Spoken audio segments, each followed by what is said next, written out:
के द हिंदू में हमें क्या क्या पढ़ना है, तो चलिए आज देखते हैं।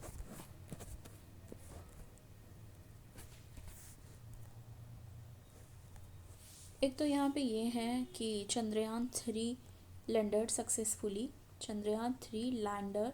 सक्सेसफुली कंप्लीट की टेस्ट, तो एक तो ये है, ठीक है।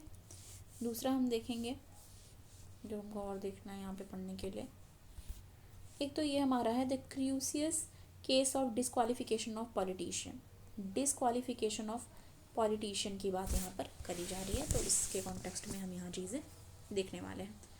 इसमें है the instance where Kerala high court in January this year suspended the verdict pass by Kavaratti district and session court, ठीक है, सेशन कोर्ट ने डिसाइड किया है in an attempt to murder in which दादिन सिटिंग मेंबर ऑफ पार्लियामेंट जो MP हैं of Lakshadweep और Nationalist Congress Party leader जो है Mohammed Faizal PP was sentence to 10 साल का जेल की सज़ा हुई है इनको। Has raised an interesting question on his disqualification, तो इनके क्वालिफिकेशन पे क्वेश्चंस उठ रहे हैं, उसकी बात यहाँ पे देखी जा रही है, क्या बात हो रही है। The issue is on whether disqualifications for conviction is final or whether it can be revoked, कि जो ये disqualification है जो इसका conviction क्या वो final है या फिर इसको revoke किया जाएगा, इसकी बात यहाँ पे हो रही है। The issue can arise whenever a legislature is disqualified. What? This is not very rare. Samajwadi Party member of Assembly Abdullah Azam Khan was disqualified from the Uttar Pradesh legislative just a week ago, तो वो भी डिस्क्वालीफाई हुए, उनकी बात रही। अब बैकग्राउंड यहाँ पे है कुछ चीज़ें, वो सब हमें जानने की ज़रूरत नहीं है। डिस्क्वालिफिकेशन की बात की गई है तो किसके चीज़ें क्या क्या हमारे एग्ज़ाम के लिए हैं वो लिखना है। द स्पेसिफिक प्रोविज़न की बात यहाँ पे की जा रही है, उसके बारे में देखेंगे। The provision for disqualification given in article 102 में दिया है कॉन्स्टिट्यूशन के, और इसमें कहा जाता है it specifies that person shall be disqualified for contesting election and being a member of parliament। तो क्या बोला जा रहा है कि जो पर्सन है, ठीक है, वो क्या होगा, डिस्क्वालीफाई हो जाएगा अगर इलेक्शन कंटेक्स्ट मतलब वो नहीं कर सकता, खड़ा नहीं हो सकता इलेक्शन में, और मेंबर ऑफ पार्लियामेंट यानी कि एमपी बनने से कुछ कंडीशंस हैं, तब सर्टन कंडीशंस दी गई हैं। These include holding of an office of profit, मतलब किसी भी ऑफिस ऑफ प्रॉफिट पे नहीं होना चाहिए, अनसाउंड माइंड नहीं होना चाहिए, और अगर वो not being a citizen of India वो भी है तो वो भी एक रीज़न बनता है। It also authorized Parliament to make law determining condition of disqualification. These are analogous provision for member of the state legislature. एक ये भी है। The Representation of People Act 1951 provide that a person will be disqualified if convicted and sentenced to imprisonment. RPA Act जो है वो भी बात कर रही है, कहा जा रहा है कि जो पर्सन कोई भी हो, ठीक है, वो डिस्क्वालीफाई हो जाएगा अगर वो कन्विक्टेड है किसी भी तरीके से और उसको इम्प्रिजनमेंट हुई है, मतलब केस हुआ है किसी भी तरीके का उस पर, तो वो भी एक रीज़न है उसके कि क्या हो जाने का, डिस्क्वालीफाई हो जाने का। फॉर द 2 और मोर ईयर, अगर उसको जो इम्प्रिजनमेंट यानी कि सज़ा जो सुनाई गई है जेल की, अगर 2 या 2 साल से ज़्यादा है तो एक डिस्क्वालिफिकेशन का जो चांसेस है वो हो जाता है। The person disqualify for the period of imprisonment and for the 6th year, ठीक है। There is exception for sitting members to have been provided a period of 3 months from late of the conviction to appeal। तो यहाँ पे एक case की भी बात की गई है। अब यहाँ पे देखो आर्टिकल 14 की भी बात की जा रही है। The differentiated treatment of candidate for election and sitting member was a challenge under Article 14 right to equality, a constitution bench of Supreme Court in 2005, Prabhakaran versus P Jayarajan, तो ये भी एक केस है, उसकी भी बात यहाँ पे की जा रही है। फिर यहाँ पे 2013 की बात की जा रही है, 2 जज बेंच सुप्रीम कोर्ट के हैं, जिसमें लिली थॉमस केस, ये बहुत ज़्यादा इंपॉर्टेंट एक केस माना जाता है पॉलिटी में, लिली थॉमस केस, ठीक है, लिली थॉमस केस की बात यहाँ पे की जाए तो एक तरीके से इम्पॉर्टेंट माना जाता है इस केस को। Article 102 Lily Thomas case versus Union of India, उसमें कहा गया इट स्टेटेड, उसमें कहा गया that article 102 empower parliament to make law regarding disqualification, इसमें पार्लियामेंट बना सकती है लॉ रिगार्डिंग डिस्क्वालिफिकेशन, ठीक है, और ऑफ अ पर्सन और being chosen and for being a member of either house of the parliament, तो ये भी पार्लियामेंट डिसाइड कर सकती है। Article 101 of the judgment further cited Article 101 that if member of parliament was disqualified under Article 102, his seat shall thereupon become vacant, तो उनकी जो seat है वो क्या हो जाएगी, वैकेंट हो जाएगी. Therefore disqualification was automatic, और ये डिस्क्वालिफिकेशन है वो ऑटोमेटिक, तो अगर वैकेंट होगी मतलब ये क्या हुआ, डिस्क्वालीफाई हो गया. Was automatic and had immediate effect if the condition of article 102 meet.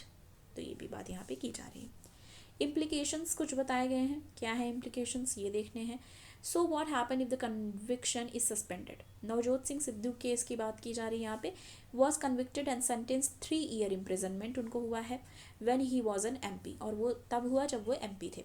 उन्होंने रिजाइन किया अपने सीट से but wanted to contest the election, पर फिर भी वो इलेक्शन चाहते थे लड़ना.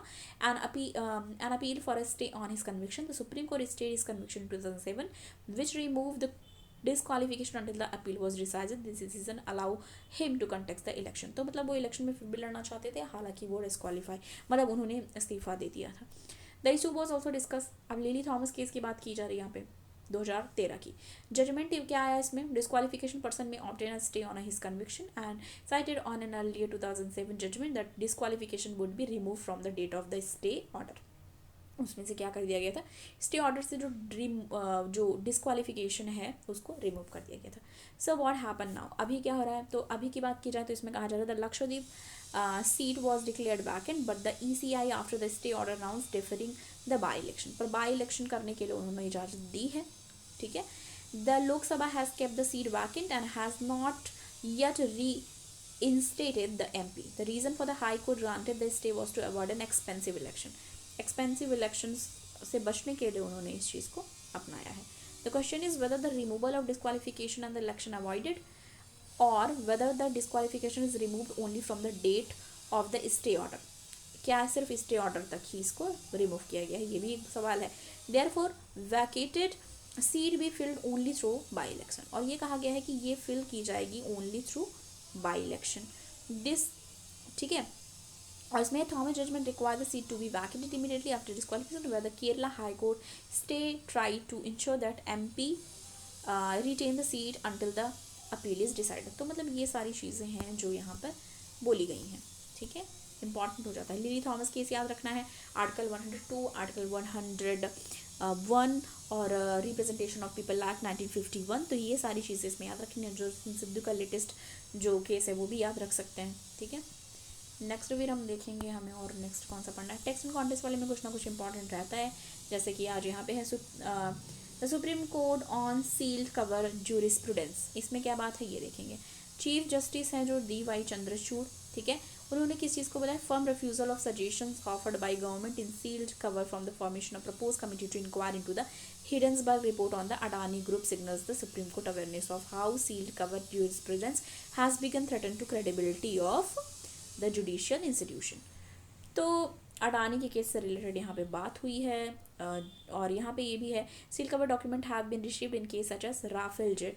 सील कवर डॉक्यूमेंट कब रिसीव हुआ, seal cover document have been received कब हुआ था receive, Rafale jet purchase case में, Assam national register of citizen case में, अयोध्या टाइटल डिस्प्यूट में, गुजरात फेक एनकाउंटर केस में, नरेंद्र मोदी बायोपिक में. तो ये सारी चीज़ें हैं जो अगर इस पे बोला जाएगा तो वो सारी चीज़ें भी उठेंगी. The court has said that the burden would lie on the government to prove that even sharing detected copies of the record would prove determinantal to national security and public order.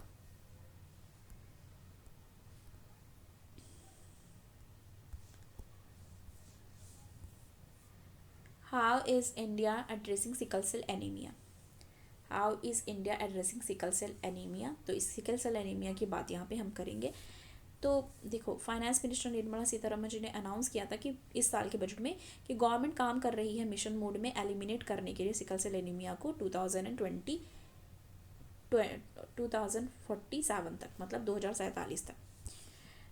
Research and screening programme have found that the prevalence of haemoglobinopathies की बात यहाँ पे की गई है.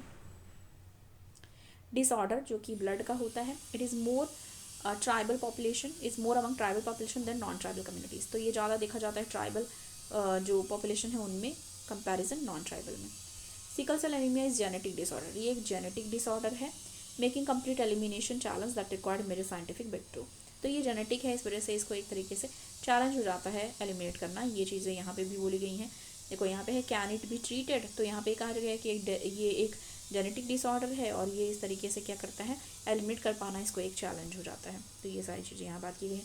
Sickle cell anaemia की बात की जा रही है, तो यहाँ पे haemoglobin which is tested with carrying oxygen to all part of the body has 4 protein subunit, 2 alpha and 2 beta. तो यहाँ कहा जा रहा है कि 4 सब यूनिट होते हैं, ठीक है, 4 सब यूनिट होते हैं प्रोटीन के, ओके, किसके, प्रोटीन के, 1 मिनट, प्रोटीन की बात यहाँ पे की जा रही है, ठीक है, प्रोटीन के सब यूनिट होते हैं, यहाँ कहा जा रहा है ये चीज़। अब यहाँ पे ये कहा जा रहा है, देखो 2 होते हैं अल्फ़ा, ठीक है, और 2 होते हैं बीटा।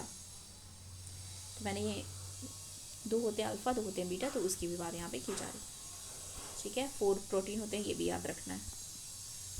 नेक्स्ट देखेंगे हम, ठीक है, navy plan for another Vikrant size carrier before Vikramaditya retire.